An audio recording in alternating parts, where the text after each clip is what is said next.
Ever wondered what fueled the armies of the Middle Ages? Forget lavish feasts and royal banquets. For the soldiers on the front lines, survival depended on a diet that was tough, practical, and often shocking. Today, we're uncovering the real MREs, medieval rations for engagement that kept armies marching, fighting, and conquering. Picture this: you're a soldier, miles from home, with a long march ahead, and the constant threat of battle looming. What's in your haversack? The absolute cornerstone of your diet is bread. But this isn't the soft, fluffy loaf you'd find in a modern bakery. We're talking about dense, coarse bread, often made from barley, rye, or a mix of whatever grains were available. It was heavy, filling, and packed with the carbs needed for endurance. For soldiers on a campaign, fresh bread was a luxury. More often, they carried what was known as biscuit bread or hardtack. This was bread baked 2, sometimes even 3 times, until it was bone dry and hard as a rock. It was nearly indestructible, resistant to mold, and could last for months. To eat it, you'd have to soak it in water, ale, or whatever stew was brewing, just to make it chewable. It wasn't delicious, but it was life. Every calorie was precious, and this humble, brick-like bread was the fuel that powered the medieval war machine, one grueling march at a time. Now man cannot live on bread alone, especially not a soldier burning thousands of calories a day. They needed protein, and in an age without refrigeration, that meant one thing: preservation. Salt was the medieval refrigerator, and meat was its primary resident. The most common sight in any army's supply train would be barrels packed with salted pork or beef. The meat was cured in a heavy brine, which drew out the moisture and killed bacteria, allowing it to be stored for extended periods. Before a battle, a serving of this salty, chewy meat was a massive morale and energy boost. It was a taste of wealth and strength, something many common soldiers would rarely eat back in their villages. But it came at a cost. The extreme saltiness meant soldiers were constantly thirsty. Sometimes they'd try to boil the meat to remove some of the salt, but often they just ate it as it was, a tough, flavorful chunk of protein that reminded their bodies what it felt to be strong. Alongside salted meat, dried and smoked fish were also common, especially for armies campaigning near coastlines or rivers. Easy to transport and packed with nutrients, these preserved proteins were the engine of the medieval soldier. So we have our carbs from the hard bread and protein from the salted meat. What else filled a soldier's bowl around the campfire? One of the most versatile and important rations was cheese. Think about it. It's lightweight, nutrient-dense, and keeps remarkably well. Hard cheeses like cheddar or pecorino were essentially a preserved form of milk, packed with fat and protein. A soldier could carry a block of cheese for days, nibbling on it for a quick burst of energy, or, more commonly, adding it to the communal cooking pot. And that brings us to pottage.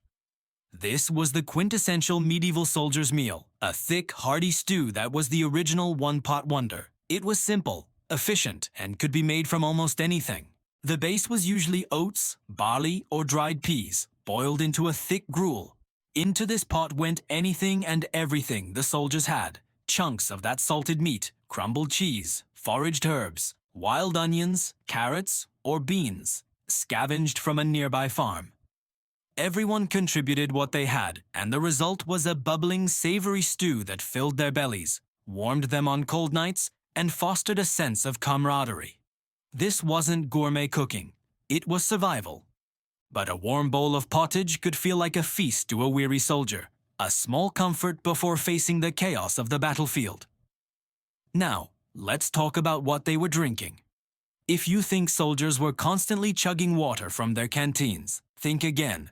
In the medieval world, clean water was a gamble. Rivers and streams could be contaminated, leading to dysentery and other diseases that could cripple an army faster than any sword. The solution: alcohol. Ale and beer were the universal beverages of the age, for everyone from knights to the lowliest foot soldiers. The brewing process, which involved boiling the water, killed off harmful bacteria, making ale a much safer option. It was also a vital source of calories. A soldier might drink up to a gallon of ale a day. This wasn't the strong craft beer we know today. It was often small beer, with a low alcohol content, brewed to be hydrating and nutritious. It provided calories, hydration, and a significant morale boost. Sharing a round of ale around the campfire was a ritual. A way to bond with your comrades and forget, for a moment, the grim realities of war. For a soldier, ale wasn't just a drink, it was liquid courage and a safe source of hydration. All of this, the bread, the meat, the cheese, the ale, depended on one critical factor: logistics. An army, as the saying goes, marches on its stomach, and this was never truer than in the Middle Ages. The ability to supply an army was just as important as battlefield strategy. Supply trains, consisting of slow-moving wagons pulled by oxen, were the lifeline of any military campaign. These wagons were piled high with barrels of salted meat, sacks of grain, and casks of ale. But this lifeline was fragile.